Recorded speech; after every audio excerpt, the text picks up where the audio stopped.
I was not expecting that at all. Life happens. Right. And we're not in control. It's never about the addiction. It's about we have lost connection. If I just have these great jobs, if I have all this money, then I'll be happy. They're not living their lives how I think they should. How may I serve? Or another way to say that is, what's up? Today's guest for our Conscious Conversation short is beautiful Miss Abi Reiland. Abi, you are an owner of a CrossFit 8035 gym.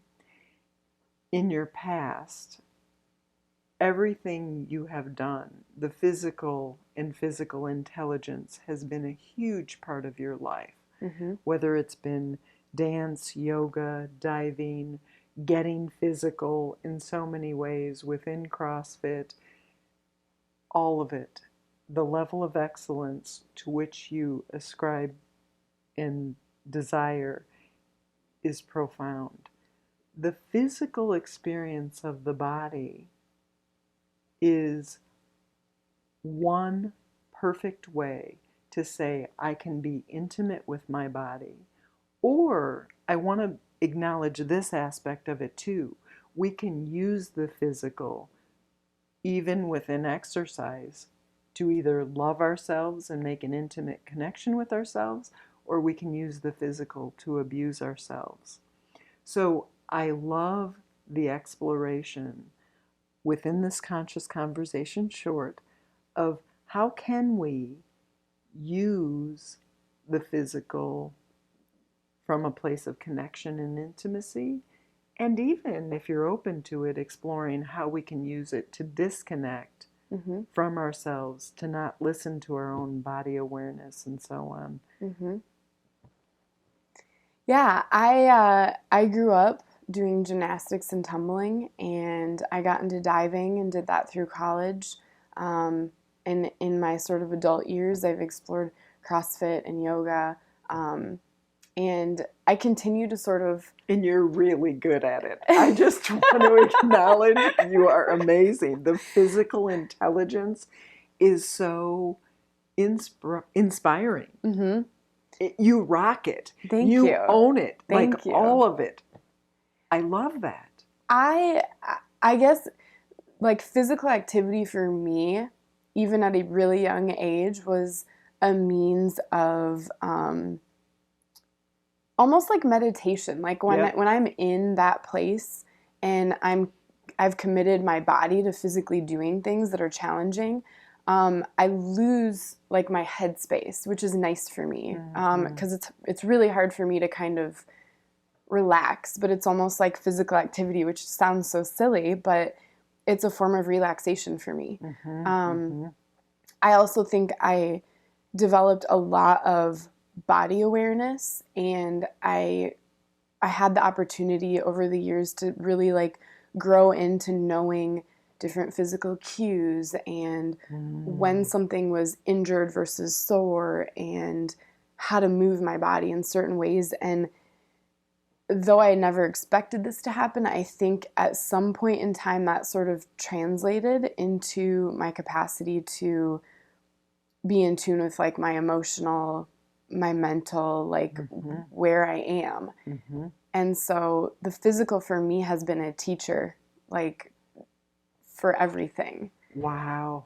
I can so relate, because for me, the physical intelligence and doing things and movement of the body got me out of my head, just like you were talking about. It was indeed a meditation where I could move into my entire body and get out of the construct of living my life through my head, which before 2010 was where I spent most of my time. Like it was just absolutely in that. And I can relate, and I think a lot of us can. So using the physical for you was a way, if I'm not mistaken, for you to experience and get intimate with your physical body, like create an intimate relationship on what's going on. Can you also speak to the opposite side of it, of using the physical as a way to disconnect and to not honor and to not listen? Making our, like, a lot of times our stories are, oh, this was my time.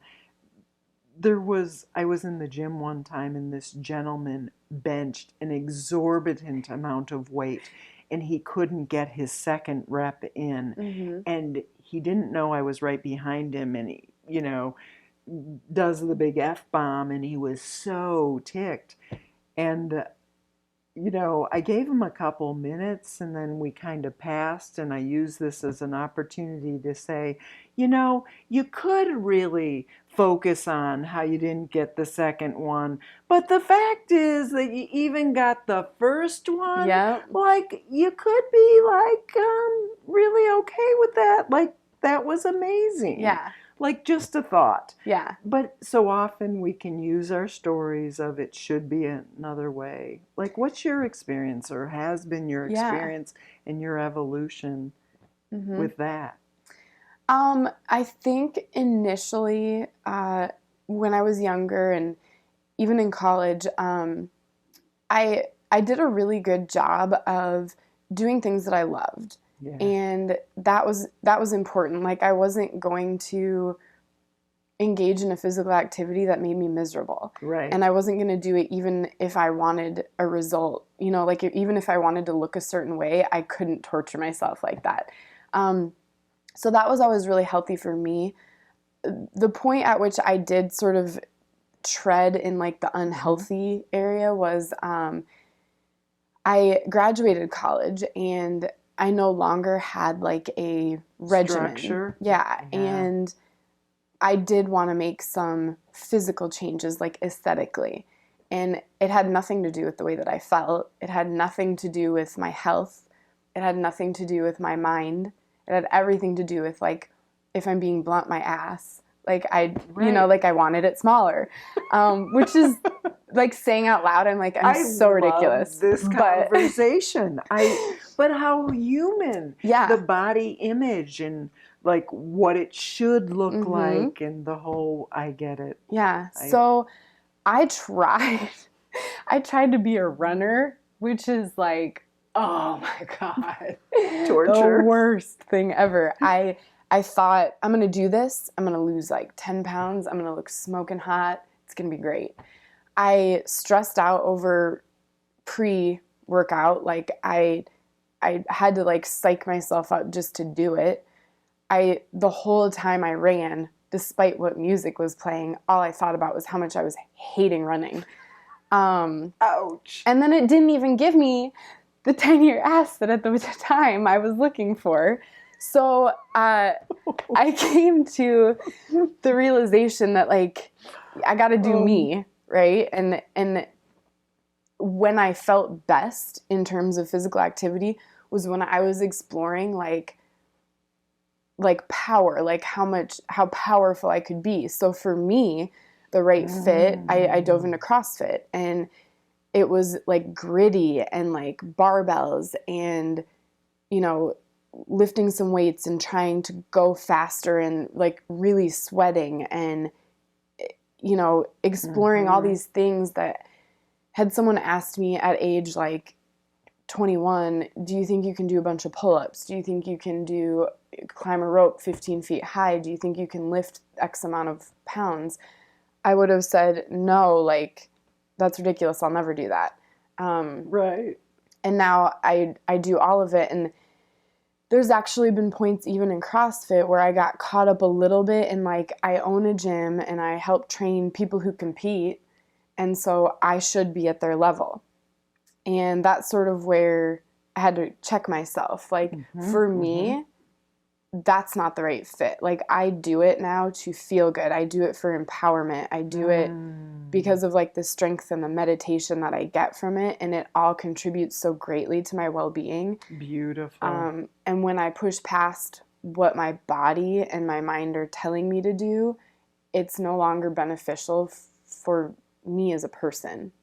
Right. So it's like being conscious of just like what's good for me in the moment. And sometimes it's 5 days a week. And frankly, like over the past year, there have been months where I've just done 2 days a week. Right. And that's what felt right. Excellent. Wow. How powerful. Yeah. So movement as a meditation, I just want to acknowledge is a real thing. A lot of times people, but just like you said, the whole running thing wasn't a good fit for you. It sounds pretty abusive to your body. It was terrible. I just, it just wasn't my thing. Exactly. But how often we do things to, okay, this is what I should, and use it as abuse. So isn't that fascinating? Such as life, we can use something to be really loving and kind to ourselves, or we can use something to abuse ourselves. Absolutely. So it's all like, what is the intention? What is the feeling underneath it? Does it make your heart happy? Does it bring joy in your life? And yet, I also want to acknowledge when we start to do something, it can feel really hard. It can feel difficult. It's change. We don't know what is right. So if we're not exercising and then, try 5 minutes on the exercise bike or something and, oh, that was terrible. We sometimes equate comfort with happiness. And again, they aren't the same thing at all. No. It's about, can I allow myself to be uncomfortable, knowing that sometimes new and stretching myself, getting outside of the comfort zone is a really important part of the journey or the adventure of life. And can we open up to a new possibility of, oh my gosh, like I just did a pull-up. I just did 3 pull-ups. you know, like whatever the story is. But again, not competing with the world-class gymnasts, but competing with ourselves. I delight in, even if I can't do another pull-up, doing a negative to complete and utter failure. It makes me happy because I've given everything in the gas tank and I have nothing left to give. And I naturally connecting with my authenticity, it's like, that gives me, I have happy. Yeah. Like, oh my gosh. And I'm not competing with the person at the next rack or anyone else. Like the story is so intimate and personal, or even stepping up to it and it's like, yeah, I have nothing in the tank today.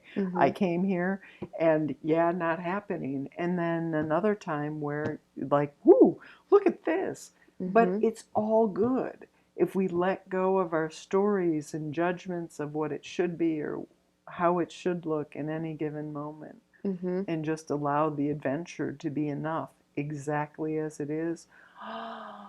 What a relief. Yes. Excellent. Is there anything else regarding, giving somebody a tip, trick, or technique if they are trying on something new that you would invite them? Yeah.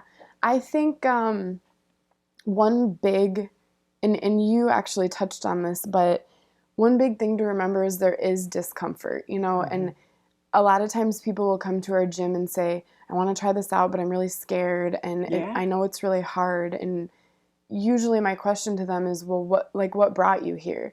And it's the fact that they're now so uncomfortable with being comfortable that they've created a version of themselves that they're not happy with. And it took years and it took time to get to the place that they are in kind of a negative way. So it's going to take time and it's going to take effort to get back to where they want to be. Absolutely, sweetheart. So committing to the idea of, kind of the end goal, and so many people have so many different goals, but just knowing that you're there to be a better version of yourselves is what we talk about a lot. And so put in the work and you're going to start reaping the benefits, not just physically, but like oftentimes mentally, emotionally.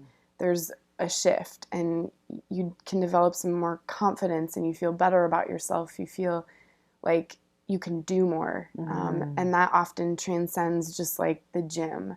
If you can do things you didn't know you could do in the gym, then suddenly like the whole world is your oyster and you can do all these things. Yes. So it can be a life-changing experience if you're up for a little hard work. Absolutely. Such a great way to describe it. And sometimes the hard work can be so satisfying, as long as we're not abusing ourselves. Right, right. And that's just being in tune, like listening to your body and understanding the difference between a little hurt, like a little like ache and like my brain is telling me to quit. Can your body go on? And kind of pushing those boundaries and feeling out what is possible, because I find that typically even in my physical activity, what's possible in my brain and my mind is very different than what is physically possible, and I can do a lot more than I usually give myself credit for. And so wow. testing that is stretching into a new possibility and a new experience. That's so powerful. That's actually very similar to energy work, because energy work, you lean into a contraction or a fear, a place that, no, I don't want to go there, and it doesn't feel safe to go there. And by going there, you can free up so much space mentally, emotionally, and physical healing can take place, and you can touch new places. So I love exploring the physical in alignment with energy work and opening up to a new possibility in our lives, like how we feel about ourselves, how we relate to our lives. It's all related. It is. It's all the same thing. And I do love that. Excellent. Yeah. Abby, thank you so much. Thank you. I really appreciate you in so many ways.